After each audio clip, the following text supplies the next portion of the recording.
Bienvenue à toutes et à tous, nouvelle édition d'information, les titres tout de suite.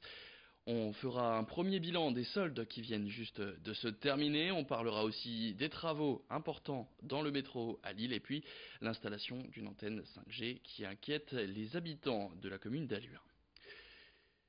Depuis donc quelques heures, les soldes d'été c'est terminé. À chaque fois à la fin de cette période de promotion, la même question se pose. Ont-elles été à la hauteur des espérances des commerçants? D'autant que l'année qui vient de passer n'a pas été forcément des meilleures pour eux, avec notamment les gilets jaunes. Alors évidemment, pour avoir un bilan financier précis de ces soldes d'été, il va falloir patienter un peu. Mais au niveau du ressenti des professionnels de la vente, eh bien c'est plutôt mitigé à cette heure-ci. La faute notamment à un problème rencontré pendant ces soldes d'été et pendant ce mois de juillet, c'est la canicule et la vague de chaleur qui a battu des records. Pas forcément propice aux emplettes puisque les centres-villes étaient déserts ces jours-là. Lucille Constant est allée à la rencontre de plusieurs commerçants pour recueillir directement leurs impressions. Cette période de soldes maintenant terminée, je vous propose de les écouter.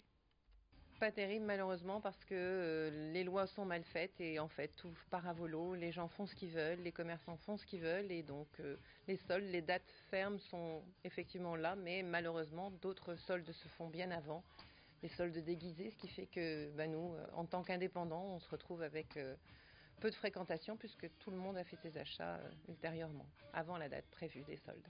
Alors notre clientèle a répondu présent, c'était super. On a eu un peu plus de passages la semaine, forcément un peu moins le week-end par rapport à ces manifestations-là, mais on n'a pas eu forcément grand problème là-dessus. C'était mitigé, on s'en est sorti, il y a eu du monde, mais on sent moins pertinent que les soldes d'avant. Très bien, donc on a été très satisfaite de ces soldes. On a démarré dès le premier jour avec moins 50%, du coup ça a attiré vraiment beaucoup de monde et voilà, on a eu un bon rendu de ces soldes. Année très bien, on est très satisfaite de cette année, on espère que l'année prochaine sera la même. Autre actualité, chaque été, de nombreux travaux sont faits pour remettre à niveau ou améliorer les transports en commun. Par exemple, dans la métropole lilloise, la ligne 2 du métro est actuellement en chantier, des travaux de grande envergure, puisque les barres de guidage, qui datent de 1989 et qui ont donc 30 ans, sont remplacées pour des raisons de sécurité. La première partie de la ligne a déjà été rénovée, à savoir la portion entre l'île Flandre et la porte des Postes, donc le cœur de l'île. C'est désormais entre Saint-Philibert et cette même porte des Postes que le chantier s'est déplacé. Jusqu'au 20 août, la ligne est interrompue, des bus ont pris le relais. Au total, 42 zones de travaux auront donc été installées sur la ligne 2 du métro cet été. En immersion au cœur du chantier titanesque du métro lillois, c'est tout de suite dans cette interview signée Idil Gunaï. La difficulté du chantier, c'est plutôt l'organisation, parce qu'en fait on est quand même dans des zones qui ne sont pas accessibles de l'extérieur, donc on a des approvisionnements qui sont faits vraiment au fur et à mesure, et il y a des équipes qui sont dédiées à mettre en place tout ça pour que ça se passe le mieux possible. On remplace sur ce chantier 3 km de barres de guidage.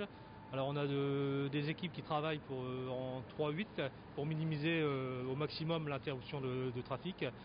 Donc c'est des équipes d'environ 20 personnes, donc on a 60 personnes sur le chantier. Alors, on a commencé le remplacement des barres de guidage sur la ligne 1, ça fait déjà 5 ans qu'on fait ce genre de travaux. Ligne de sud, ça fait déjà la 3e année qu'on remplace des barres de guidage.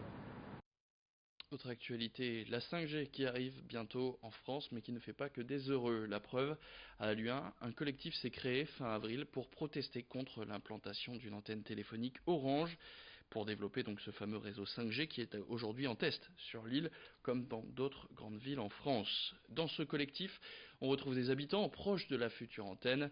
Notre journaliste Margot Sailly a par exemple rencontré Géraldine Grouet. Elle réside à moins de 50 mètres du futur émetteur.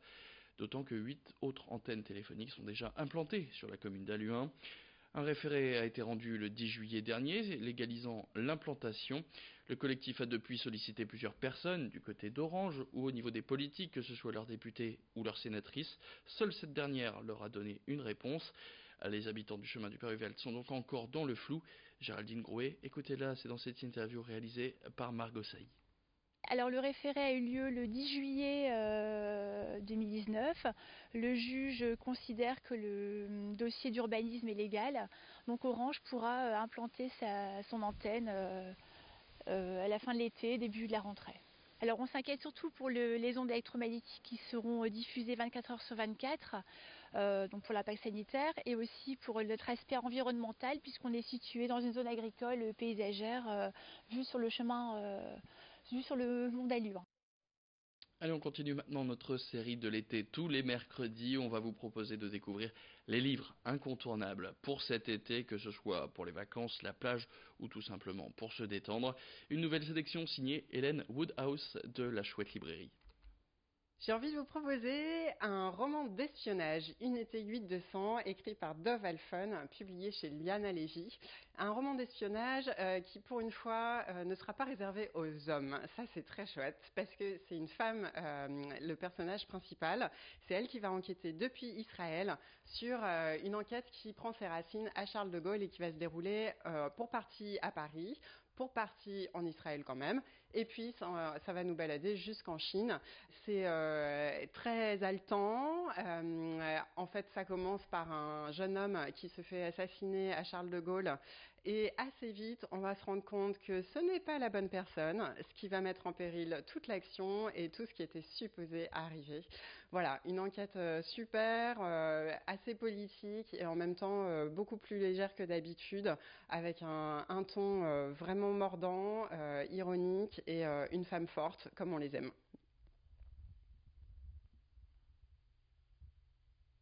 Et juste avant de terminer cette édition, les images de la 4e édition du festival Street Art à Boulogne-sur-Mer.